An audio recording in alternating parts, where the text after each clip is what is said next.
আপনি ধন্যবাদ দিতে গিয়ে অনেক সময় নষ্ট করেছেন। আগে সমস্যাটা বলবেন, তারপরে ধন্যবাদ দিবেন টাইম পেলে। ধন্যবাদ।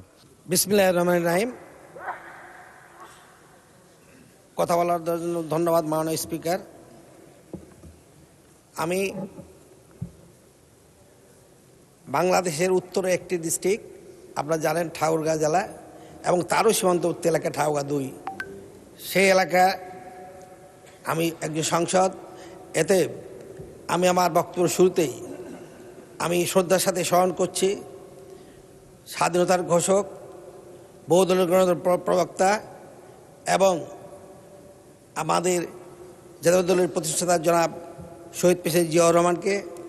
আমি শ্রদ্ধার সাথে স্মরণ করছি দেশনেত্রী বেগম খালেদা জিয়াকে, এবং বিগত আন্দোলনে এবং 71-এ যারা শহীদ হয়েছেন তাদের সবাইকে আমি করুণাময় আল্লাহর কাছে দোয়া করছি, আল্লাহ যেন তাদেরকে বেহেশত নসিব করেন।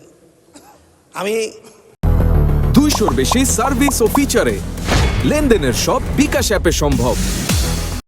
আজকে এই সংসদে দাঁড়িয়ে কথা বলছি, যাদের সমর্থন আমার চেয়ে বেশি ছিল সে হল আমার জনগণ। তারা ভোট দিয়ে আমাকে এই সংসদে কথা বলার সুযোগ দিয়েছেন।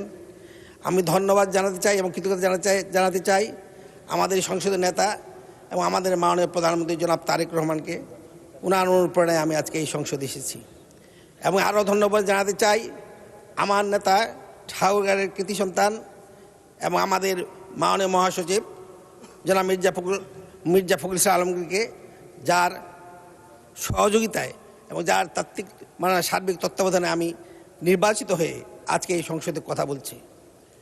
উপস্থিত মাননীয় সংসদবৃন্দ, আমার এলাকা এমন একটি এলাকা, এখানে আগে আমরা জানতাম ঠাকুরগাঁও এই বালিয়াডাঙ্গি এবং হরিপুর ঠাকুরগাঁও 2 আসন বাংলাদেশের মধ্যে সবচেয়ে গম বেশি উৎপাদন করত। সেটি এখন সম্ভব হচ্ছে না। এখন যেটি হচ্ছে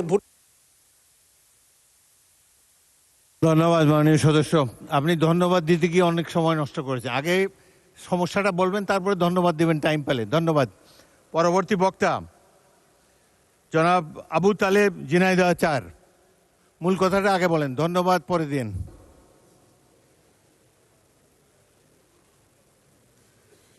বিরোধী দল না?